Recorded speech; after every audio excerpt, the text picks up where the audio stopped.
Okay, so good afternoon everyone. कल हम लोगों ने पढ़ा था functions of top level management और मिड लेवल मैनेजमेंट। ठीक है, अब हम आगे पढ़ेंगे। क्या पढ़ेंगे आज हम लोग, बताओ? Bottom level management. Bottom level management के फंक्शंस, राइट। और हम लोग इवन डिफरेंस भी पढ़ेंगे among top, middle and bottom. चलो तो स्टार्ट करते हैं हम लोग। ठीक है, बॉटम लेवल मैनेजमेंट। अब बॉटम लेवल मैनेजमेंट में कौन कौन आता है? Who includes in bottom level management, बताओगे कौन कौन आता है? Ma'am employ. एम्प्लॉयज तो ठीक है, बट उसको हम लोग ऐसा एम्प्लॉय नहीं बोल सकते हैं। क्या worker, supervisors. Supervisors, very good. Supervisors, workers और जॉबर्स,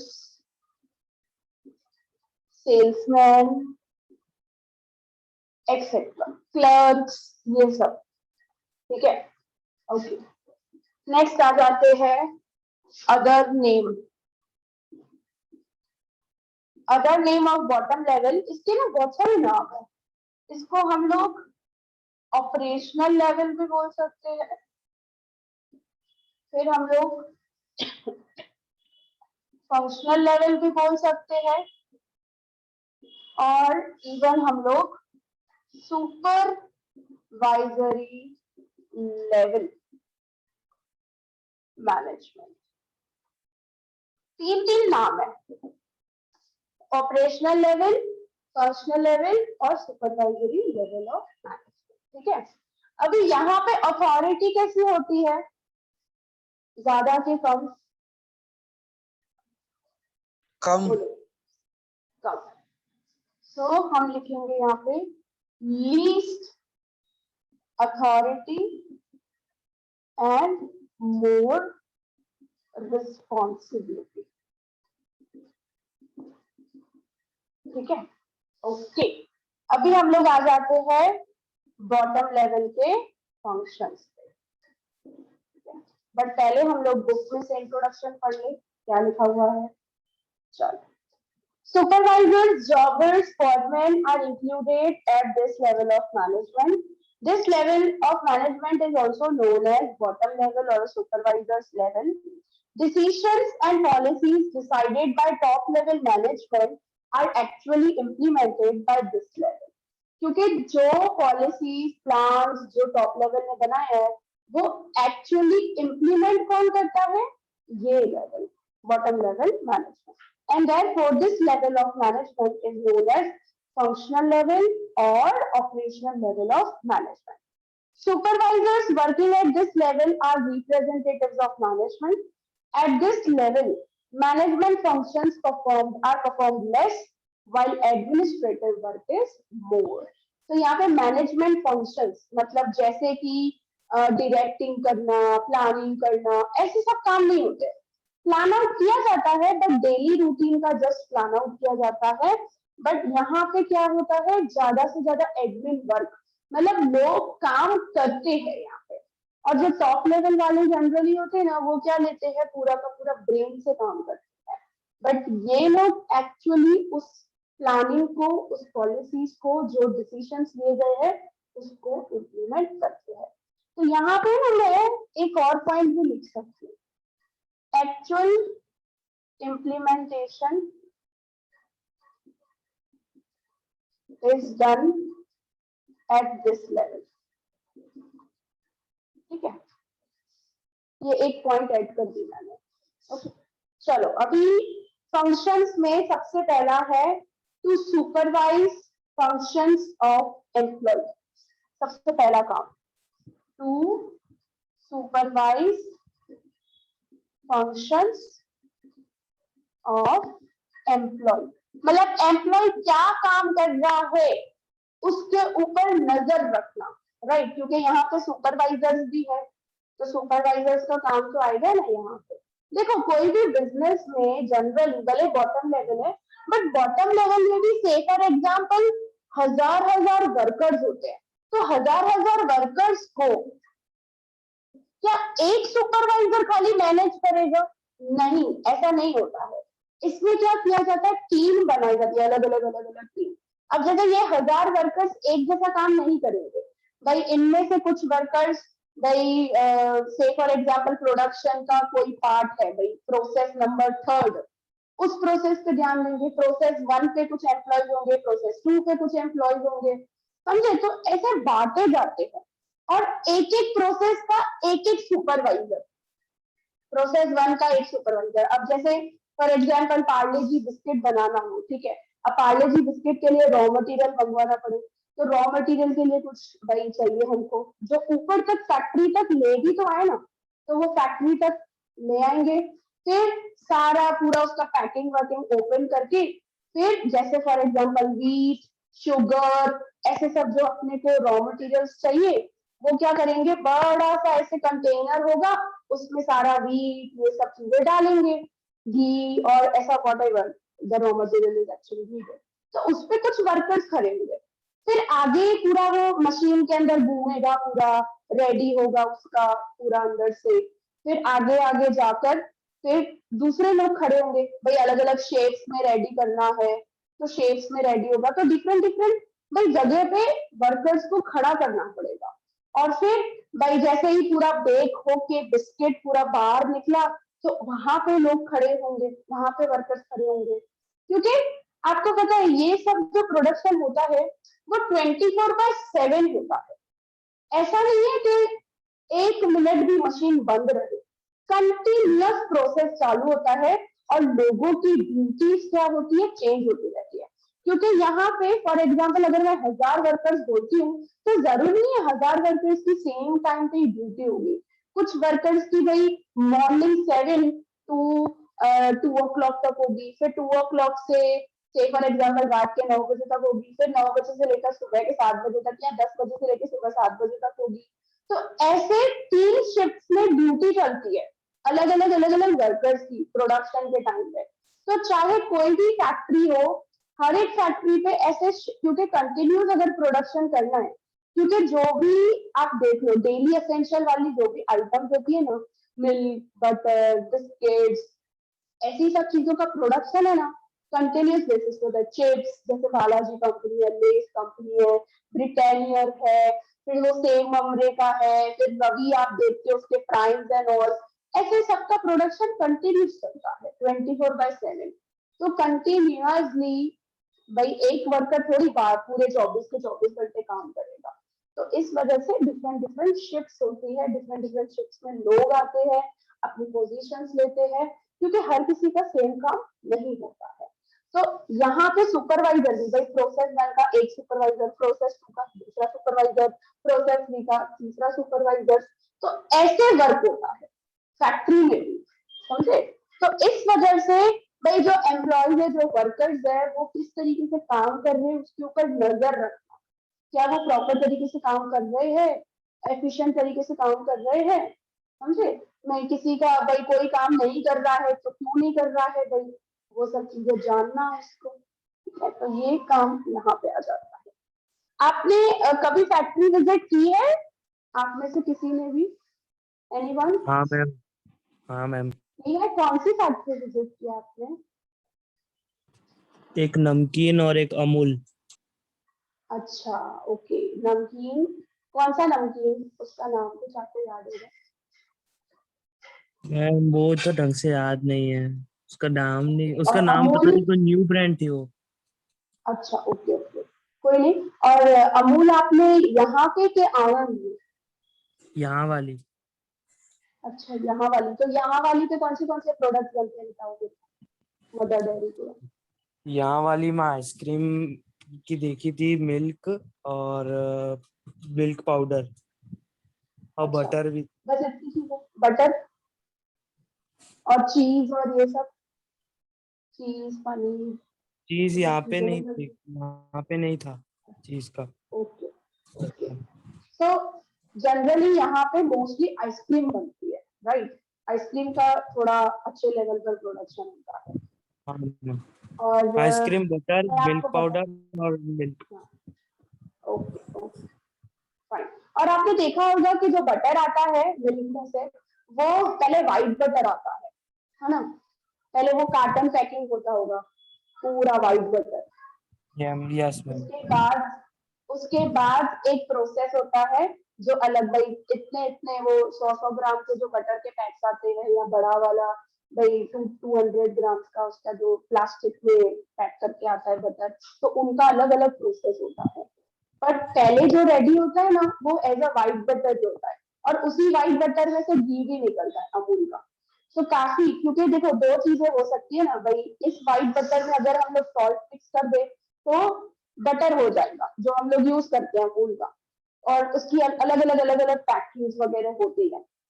और अगर हम लोग किसी व्हाइट बटर को एज अ घी के तरीके से यूज करना चाहें तो वो भी पॉसिबल है। ठीक है, तो जनरली इवन मैं अमूल आनंद में भी गई हुई हूँ, तो वहां पे क्या है, वहां पे जनरली मिल्क और बटर का ही है वहां पे भी प्रोडक्शन।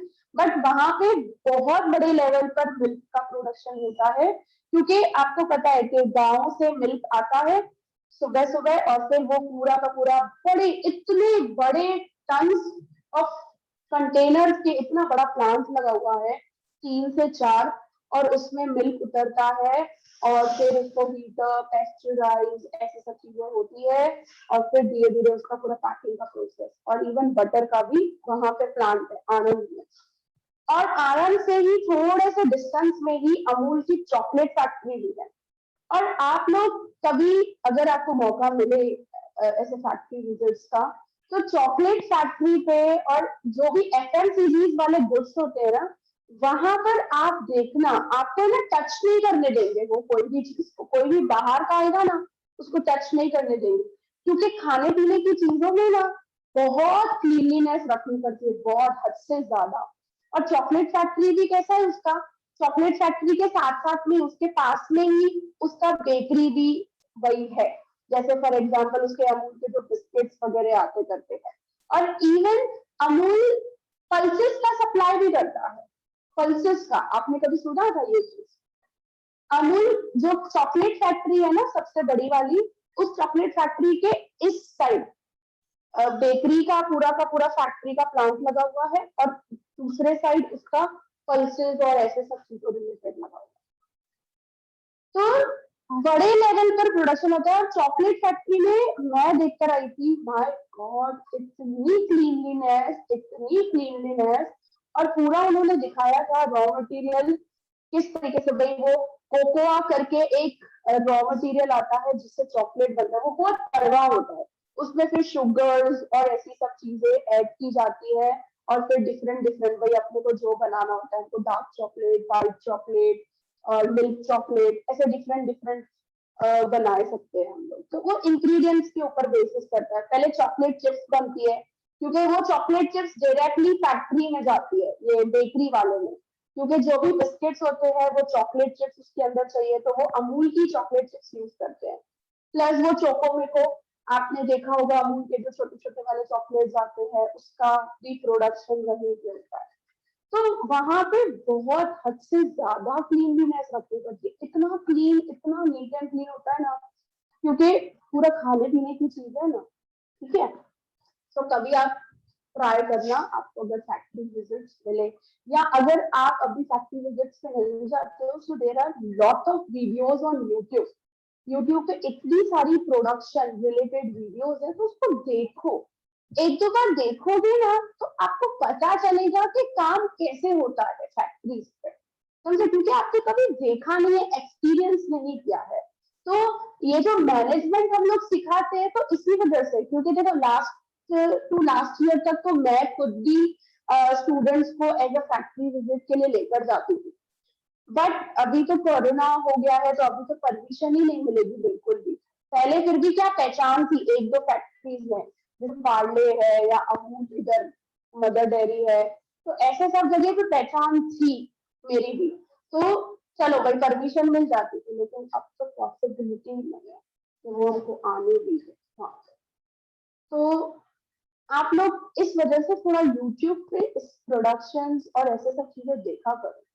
इवन कार प्रोडक्शन आप देख सकते हो, और एफएमसीजी का कोई भी गुड्स ले लो, अमूल का ले लो, ब्रिटानिया ले लो, कोई भी कंपनी, बालाजी का प्रोडक्शन देखो, सबका प्रोसेसिंग कैसे प्रोसेस होता है वो सब चीजें अवेलेबल है यूट्यूब के अंदर। ठीक है, तो थोड़ा ऐसी सब चीजें देखनी चाहिए आपको, ताकि प्रैक्टिकल थोड़ा सा आइडिया। ठीक है, सो सेट्स का पहला function to supervise function of employ. Next आ जाता है to see that there remains discipline among employees and their morale is boosted. So यहाँ पे क्या है, to see that there should be discipline among employees and their morale का मतलब होता है उनका enthusiasm, their morale should be boosted. ठीक है, बूस्ट करना है, बूस्टअप करना है, एनकरेज करना है। अगर किसी का मोरल डाउन हो गया है, ठीक है, उसको याद दिलाना है कि यार तू किसी से कम नहीं है भाई, तुम भी कर सकते हो वही सब चीजें। क्योंकि काफी बार ऐसा लगता है इंसान को, ह्यूमन नेचर है, तो कभी कभी हम लोग ना लो फील करते हैं। काफी बार ऐसा होता है यार, same same same same routine में आकर फिर कभी हम लोग चाहते हैं कि यार कभी हम लोग बाहर जाए, थोड़ा घूमे, ताकि माइंड फ्रेशन अप हो और फिर से नेक्स्ट डे से हम लोग वैसी एफिशिएंसी में आ सके। तो same as it is business के अंदर भी वर्कर्स डेली वही काम कर करके उनका मोरल डाउन हो जाता है, लो फील करते हैं वो।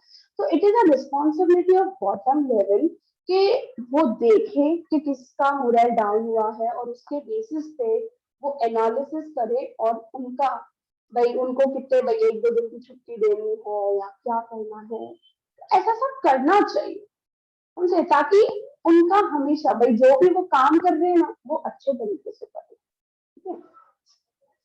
नेक्स्ट आ जाता है third one, to plan routine work of the department. To plan routine work for department. देखो अभी आपको पता है मैं फैक्ट्री विजिट गई थी इसके पार्ले के, वहां पे भी ना ऐसा व्हाइट बोर्ड लगा हुआ था और वहां पे भी उन्होंने ना पूरा अच्छे से लिखा था कि उनको क्या करना है आज के दिन में, कितना करना है यूनिट्स, और प्लस पूरा अच्छे से इवन ग्राफिकल प्रेजेंटेशन भी की हुई थी, जैसे बार ग्राफ और ऐसी सब चीजें भी बनाई हुई थी। तो उनको क्या ऐसे सब चीजें करते हैं, प्लानिंग करते हैं, कौन सा डेली रूटीन का प्लान दी रूटीन, भाई डेली रूटीन कैसे होना चाहिए। क्योंकि अगर हम लोगों को 1 महीने के अंदर इतना प्रोडक्शन करना है तो 1 दिन के अंदर कितना प्रोडक्शन अपने को करना पड़ेगा, तो उसके लिए हमको प्लान आउट करना पड़ेगा ना। तो bottom level management even planning भी करता है, मिडिल लेवल भी इनके साथ रहते हैं, ऐसा नहीं है। जैसे अभी फैक्ट्री पे है तो प्रोडक्शन डिपार्टमेंट का जो हेड होगा वो भी राउंड्स मारेगा, फिर उसके नीचे जो कोई भाई जूनियर प्रोडक्शन हेड है या प्रोडक्शन एग्जीक्यूटिव है तो वो फैक्ट्री पे बैठेगा ही बैठेगा देखने के लिए सब काम कैसा चल रहा है। इवन सुपरवाइजर्स भी होंगे, समझे, तो ऐसे सब लोग होते हैं, जरूरी नहीं है खाली सुपरवाइजर्स वर्कर्स ही खाली फैक्ट्री पे मिलेंगे, आप सब होते हैं। फिर है to perform functions related to employees transfer promotion training.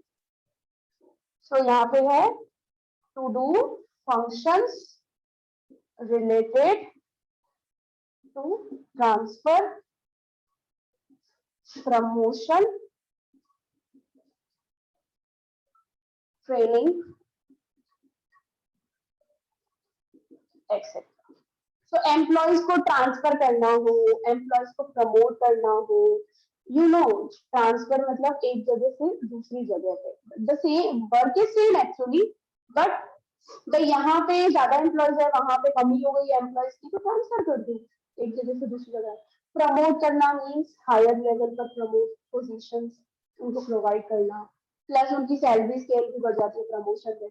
और वही नए एम्प्लॉयज आए हैं उनको ट्रेनिंग वगैरह प्रोवाइड करना, so that is actually the responsibility of bottom level management. ठीक है, नेक्स्ट आ जाते हैं हम लोग, to get instructions, orders and program for the departmental officers to carry out the departmental functions. तो यहाँ पे क्या होता है, to get orders, instructions and program. Program का मतलब होता है time to time by schedule पूरा, जैसे आप लोगों को नहीं एग्जाम का टाइम टेबल मिलता है जिस तरीके से, इसी तरीके से ये बॉटम लेवल वालों को भी है ना ऐसे पूरा का पूरा शेड्यूल सेट करके देते कि भाई ये टाइम पीरियड में इतना चीज होना चाहिए, ये टाइम पीरियड में इतना चीज होना चाहिए, ठीक है, तो वो प्रोग्राम पूरा सेट कर देते हैं। So instructions and programs from departmental officers. ठीक है, फिर आ जाता है next, to perform the functions like layout, repairing and maintenance of machinery. To do functions like layout, machineries maintenance,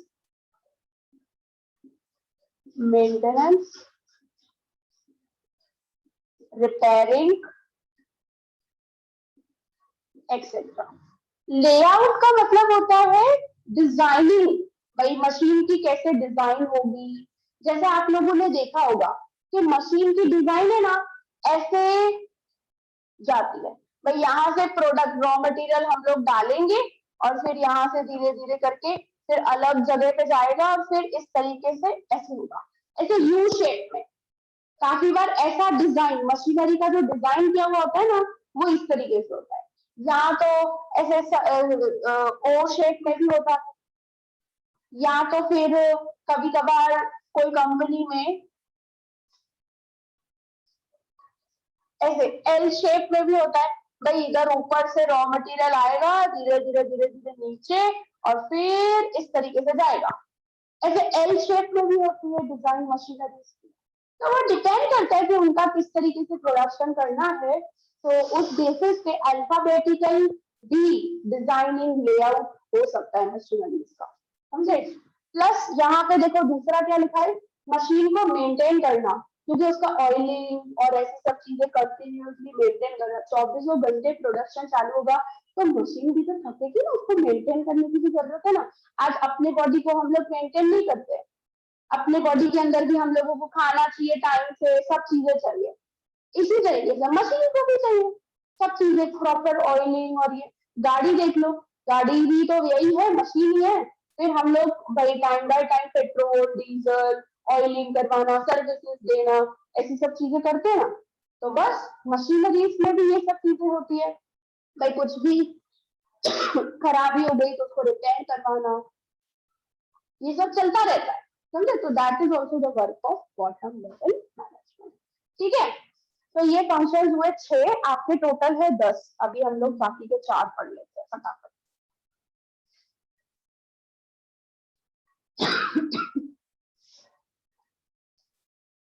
yes, 7 number. To make arrangement for necessary equipments, raw materials, etc. for the workers. Make arrangement for equipments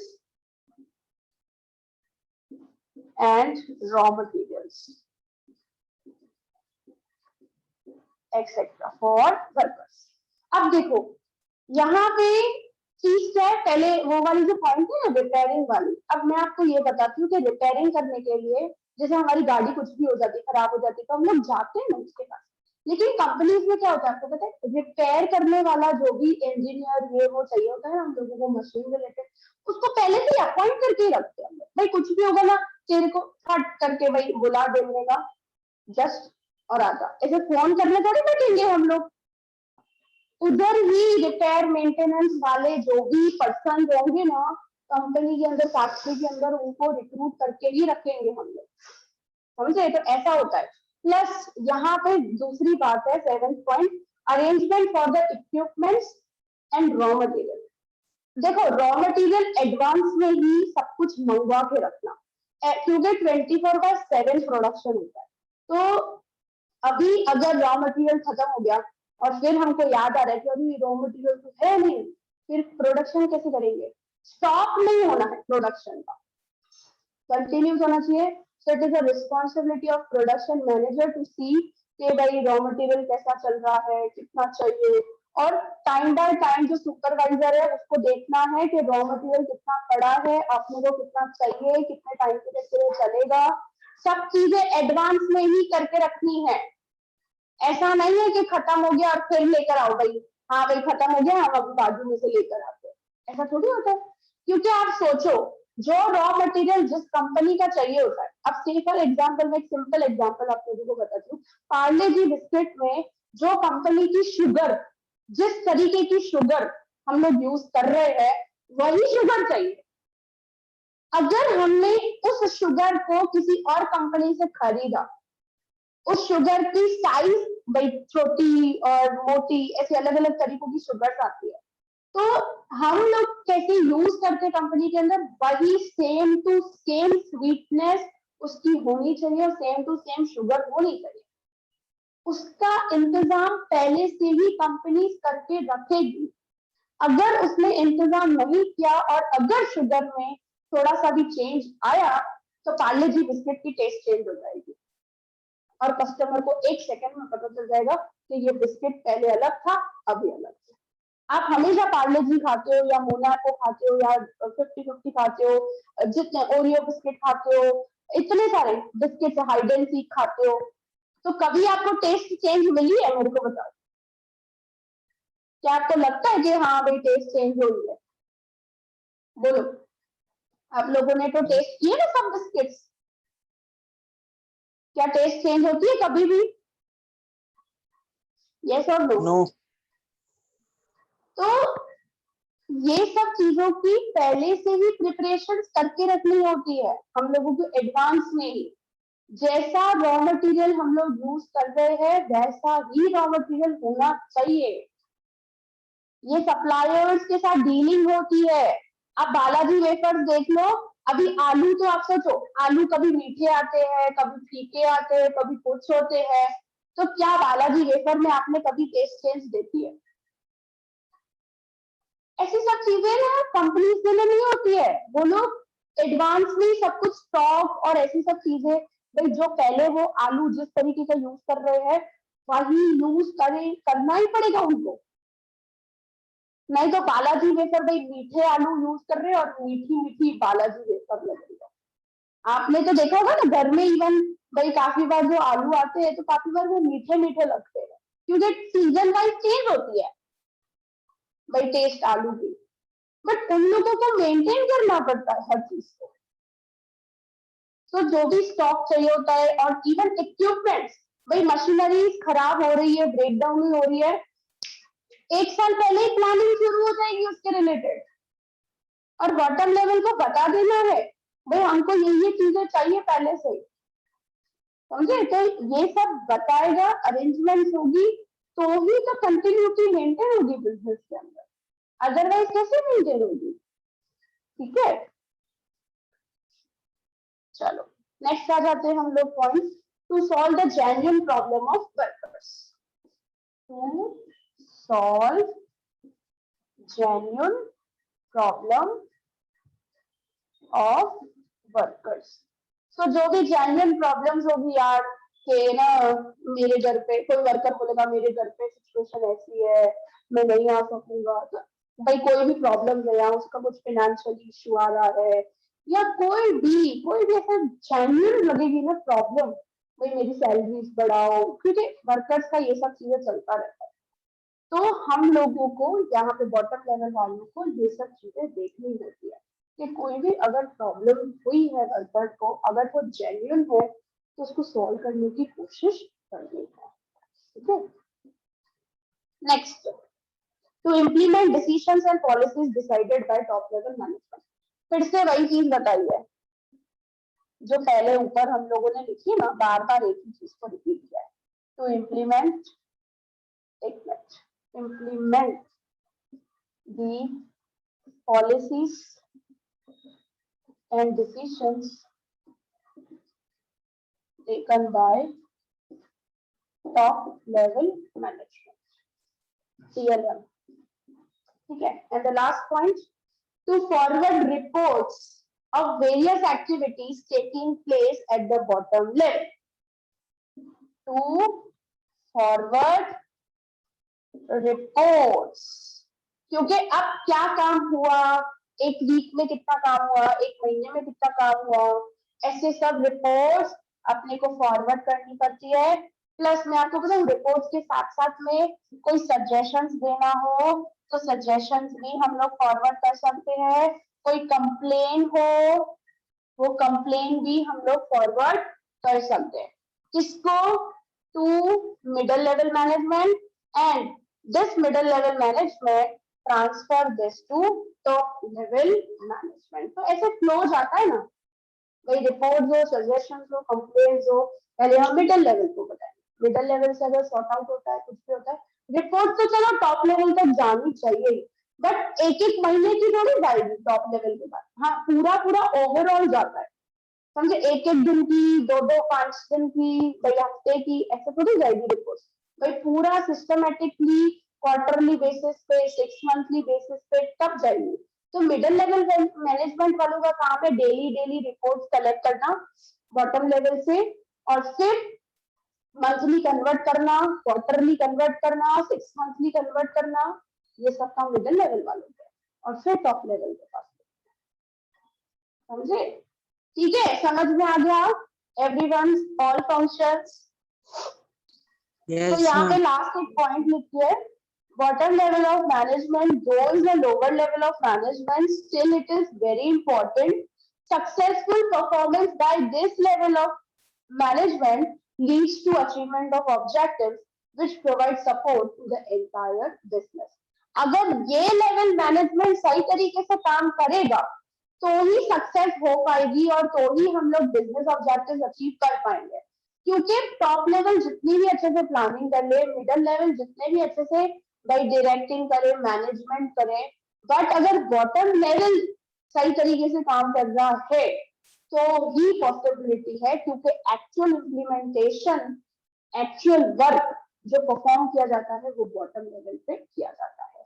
तो भले ऐसे तो दिखता है कि bottom level management है, authority नहीं है, रिस्पॉन्सिबिलिटी ज्यादा है, बट इसके बिना, इस लेवल ऑफ मैनेजमेंट के बिना हम सक्सेसफुल नहीं हो सकते, समझे? भले हमारे पास कितने भी अच्छे बोर्ड ऑफ डायरेक्टर हो, जनरल मैनेजर हो, लेकिन बॉटम लेवल भी हमारे पास उतना ही इम्पोर्टेंस रखता है, उतना ही इम्पोर्टेंट होना चाहिए।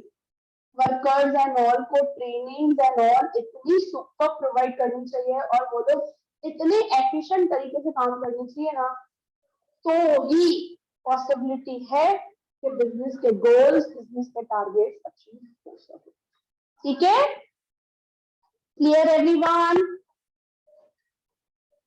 यस और नो? Yes ma'am. अभी है ना, एक टास्क मैं आप लोगों को देती हूँ, अभी मुझे शाम तक आप लोग करके भेजना। आप लोग अभी 3 लेवल ऑफ मैनेजमेंट आपने समझे, ठीक है?